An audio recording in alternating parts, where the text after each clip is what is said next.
نحمده ونصلي على رسوله الكريم اما بعد ادارہ دارالعلوم مالیگاؤں کے بانی و ذمہ دار مفتی واصف صاحب، ہمارے قاری حفیظ الرحمان صاحب، دیگر علماء کرام اور حاضرین مجلس،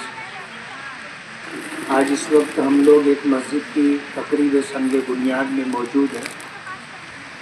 یہ وہ کار خیر ہے جس کے متعلق جب کبھی جہاں کہیں ہمیں خبر ملے ایسے پروگراموں میں شرکت کرنی چاہیے۔ یہ وہ بنیادی نیکی ہے کہ آج اس وقت ہم لوگ اس تقریب میں شریک ہیں۔ ٹیکم لگایا جائے گا اور ایک تقریب منعقد ہوگی، اس کے بعد مسجد کی تعمیر کا سلسلہ جاری ہوگا اور یہ مسجد بن جائے گی، اس میں باجماعت نمازیں ادا کی جائیں گی، اور ہمیں اللہ کی رحیم و کریم ذات سے امید ہے کہ تا قیام قیامت یہ مسجد باقی رہے گی اور انشاءاللہ اہل ایمان اس میں 5 وقتہ نمازیں ادا کرتے رہیں گے۔ جب تک یہ مسجد باقی رہے گی، مسجد بنانے والے، مسجد کی تعمیر میں حصہ لینے والے، مسجد کی ابتدائی تقریب میں شرکت کرنے والے، مسجد مکمل ہو جانے کے بعد مسجد میں پہلی نماز میں شریک رہنے والے اور اس مسجد کی تعمیر میں دامے درمے قدمے سخنے اپنا تعاون دینے والوں کو قیامت تک اس کا اجر و ثواب ملتا رہے گا۔ کچھ نیکیاں ایسی ہوتی ہیں جو مسلسل جاری رہتی ہیں، ختم نہیں ہوتی۔ اسی طرح کچھ گناہ بھی ایسے ہوتے ہیں جو کبھی ختم نہیں ہوتے۔ ظاہر بات ہے مسجد اللہ کا گھر ہے اور اللہ کے اس گھر کے اندر اللہ کی وحدانیت، اللہ کی ربوبیت، اللہ کی الوہیت کو دیکھ کر کے عبادت کی جاتی۔ اس کے برخلاف ایسی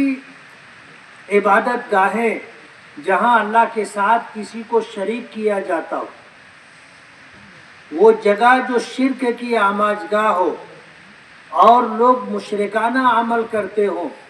تو جب تک وہاں پر یہ مشرکانہ عمل جاری رہے گا، اس عمل میں شرکت کرنے والے تو گنہگار ہوں گے ہی، لیکن جنہوں نے ایسی عبادت گاہ جس میں شرک کیا جاتا ہو اس کو قائم کیا ہوگا، ان کو قیامت تک اس کا گناہ ملتا رہے گا۔ خود کا بھی گناہ اور بعد میں جو لوگ مشرکانہ عمل کریں گے ان کے گناہ میں بھی یہ برابر کے شریک رہیں گے۔ ہم لوگ خوش نصیب ہیں کہ اللہ تعالیٰ نے ایک ایسے عمل میں شرکت کے لیے ہمیں توفیق عطا فرمائی کہ جس کا سلسلہ انشاءاللہ قیامت تک جاری رہے گا۔ حدیث پاک میں آتا ہے جب کسی مومن کا انتقال ہوتا ہے اور دنیا میں اس نے کچھ ایسے کام کیے جو صدقہ جاریہ کے طور پر ایسی نیکی کی شکل میں موجود ہو جو مستقل اور مسلسل جاری رہے،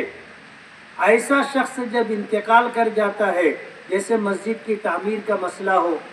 اور مسجد بنوائی تھی، مسجد کی تعمیر میں شرکت کی تھی، مسجد کے سنگ بنیاد کی تقریب میں شریک رہا، مسجد مکمل ہو جانے کے بعد پہلی نماز باجماعت میں شریک رہا، تو جب جب نماز ادا کی جائے گی اس کے حصے کا اجر و ثواب فرشتے اس کی قبر تک پہنچائیں گے۔ حدیث پاک میں آتا ہے کہ اس کی قبر کے آس پاس جتنے مرحومین مدفون ہوں گے وہ اس بات کو دیکھ کر کے رشک کریں گے کہ یہ کتنا خوش نصیب ہے، اور دنیا میں کون سا ایسا عمل کر کے آیا کہ آج یہ اپنی قبر میں ہے، لیکن دن میں 5 مرتبہ اس کو فرشتے نیکیوں کا تحفہ لا کر کے دیتے رہتے۔ کہتے ہیں نا کہ قطرہ قطرہ دریا شور۔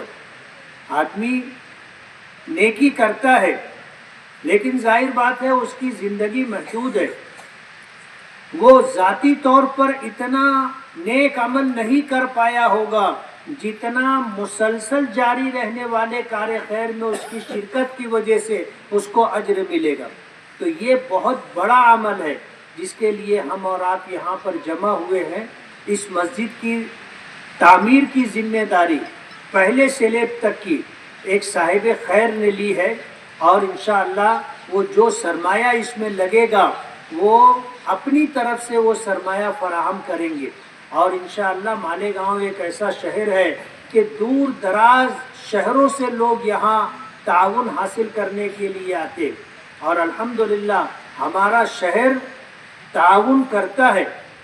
مسجدوں میں، مسجدوں کی تعمیر میں، مدرسوں کے چلانے کے لیے، مکاتب دینیہ و قرآنیہ کے لیے، اور بھی دیگر کار خیر کے لیے ہمارے شہر کے لوگ ہر طرح حصہ لیتے رہتے۔ میں اس موقع پر دعا کرتا ہوں کہ اللہ تعالیٰ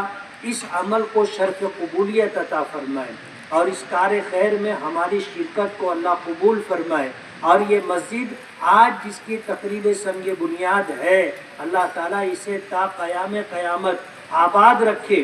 اور اجر و ثواب سے ہم لوگوں کو اللہ مالا مال فرمائے۔ جو لوگ اس مسجد کی تعمیر کے لیے دامے درمے قدم سخنے جس طرح کا تعاون کرے، اللہ ان کے تعاون کو قبول فرمائے، ان کی جان میں، مال میں، دین و ایمان میں، عزت و آبرو میں اللہ برکتیں عطا فرمائے۔ اللہ تعالیٰ ان کی نسلوں کو بھی اس کے فیض سے مالا مال فرمائے۔ وآخر دعوانا ان الحمد للہ رب العالمین۔